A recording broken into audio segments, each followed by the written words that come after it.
अस्सलामुअलैकुम वरहमतुल्लाहि वबरकातुहू। कैसे हैं आप सब? Welcome to my YouTube channel the English Prism and also welcome to my grammar series. So today our topic is about the classification of sentence on the basis of structure। हम अपने previous lecture में sentence और इसकी classification on the basis of their meaning और function इसको हम discuss कर चुके हैं। तो जो आज का हमारा टॉपिक है वो है classification of sentence on the basis of structure. Sentence को हम बहुत बार डिस्कस कर चुके हैं, तो एक दफ़ा इसको फिर हम रिवाइज कर लेते हैं। जो सेंटेंस हमारे पास है वो क्या है? Combination of words that gives a complete sense. जैसे हमारे पास यहाँ पे एग्जांपल है, जैसे का इज अ ब्रेव गर्ल। ये सिर्फ हमने रिवाइज किया है क्योंकि हम पहले ही इसको डिस्कस कर चुके हैं। तो चलते हैं आज के टॉपिक की तरफ, जो कि है classification of sentences on the basis of structure. So students, according to structure हम सेंटेंसेस को 4 कैटेगरीज में डिवाइड करते हैं। First one is simple sentences, second one compound sentences, third one is complex sentences and fourth one complex and compound sentences. Complex compound sentences भी इनको कहते हैं। तो हम डिस्कस करते हैं। सबसे पहले हमारे पास है सिंपल सेंटेंस। सिंपल सेंटेंस की हमारे पास डेफिनेशन है, it consist of one independent clause. जो सिंपल सेंटेंस है हमारे पास, ये एक ही इंडिपेंडेंट क्लॉज के ऊपर मुश्तमिल होता है। इंडिपेंडेंट क्लॉज और डिपेंडेंट क्लॉज हम पहले डिस्कस कर चुके हैं।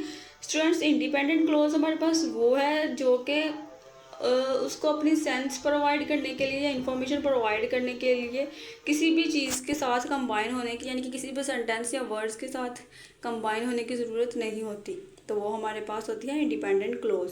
तो डिपेंडेंट क्लॉज वो है कि जब तक उसको हम किसी दूसरे सेंटेंस के साथ या वर्ड्स के साथ, ग्रुप ऑफ वर्ड्स के साथ कंबाइन नहीं कर देते, तो उसकी सेंस नहीं बनती हमारे पास। आई होप आपको इसकी समझ आ गई होगी। तो सिंपल सेंटेंस हमारे पास क्या होते हैं? वन इंडिपेंडेंट क्लॉज होता है। वन इंडिपेंडेंट क्लॉज का मतलब ये है, it can stand alone to provide meaning. तो इसकी एग्जांपल हमारे पास है, the dog barked, Alina is beautiful lady. हमारे पास है कंपाउंड सेंटेंस। कंपाउंड सेंटेंस हमारे पास है टू और मोर इंडिपेंडेंट क्लॉजेस को जब हम कंबाइन करते हैं या ज्वाइन करते हैं तो हमारे पास बनता है कंपाउंड सेंटेंस। देखिए स्टूडेंट, सिंपल के बाद हमारे पास आ रहा है कंपाउंड। तो जाहिर बात है, सिंपल में हमने पढ़ा है कि वो इंडिपेंडेंट क्लॉज यानी कि एक ही इंडिपेंडेंट क्लॉज हमारे पास होती है। तो कंपाउंड में हमारे पास क्या होगा? दो या दो से ज़्यादा इंडिपेंडेंट क्लॉजेस होगी। अब इंडिपेंडेंट क्लॉजेस को हम डिस्कस कर चुके हैं। ये क्या है इंडिपेंडेंट क्लॉजेस? यानी कि अगर हम इन इंडिपेंडेंट क्लॉजेस को अलग-अलग भी करें एक सेंटेंस में से, तो फिर भी हमारे पास जो पूरा मीनिंग है वो बन रहा होगा, और जब हम इनको कंबाइन करेंगे तब भी इनका मीनिंग बन रहा होगा। अब इनको कंबाइन जिसके ज़रिए हम करते हैं, उन वर्ड्स को हम कहते हैं कोऑर्डिनेटेड कंजक्शंस। अब कोऑर्डिनेटिंग कंजक्शंस हमारे पास एंड भी हो सकता है, बट भी हो सकता है, बिकॉज ये जो सारे हैं ये हमारे पास कोऑर्डिनेटिंग कंजक्शंस होते हैं। सो नेक्स्ट हमारे पास है कॉम्प्लेक्स सेंटेंस। जैसे कि इसके नाम से ही पता चल रहा है कॉम्प्लेक्स सेंटेंस है, तो इसका स्ट्रक्चर थोड़ा कॉम्प्लेक्स ही होगा हमारे पास। इसकी डेफिनेशन हम देख लेते हैं। इसकी डेफिनेशन हमारे पास है, it has one independent clause and one और मोर डिपेंडेंट और सबऑर्डिनेट क्लॉजेस। क्योंकि ये कॉम्प्लेक्स सेंटेंस है, इसमें एक से ज़्यादा सेंटेंसेस यानी कि एक से ज़्यादा क्लॉजेस भी यूज़ होती हैं। तो यहाँ पे हमारे पास एक जो है ना वो इंडिपेंडेंट क्लॉज होना ज़रूरी है, और बाकी जितनी भी यहाँ पे होती है, एक भी जो डिपेंडेंट क्लॉज है वो एक भी हो सकती है, एक से ज़्यादा भी हो सकती है, लेकिन एक इंडिपेंडेंट भी होनी चाहिए।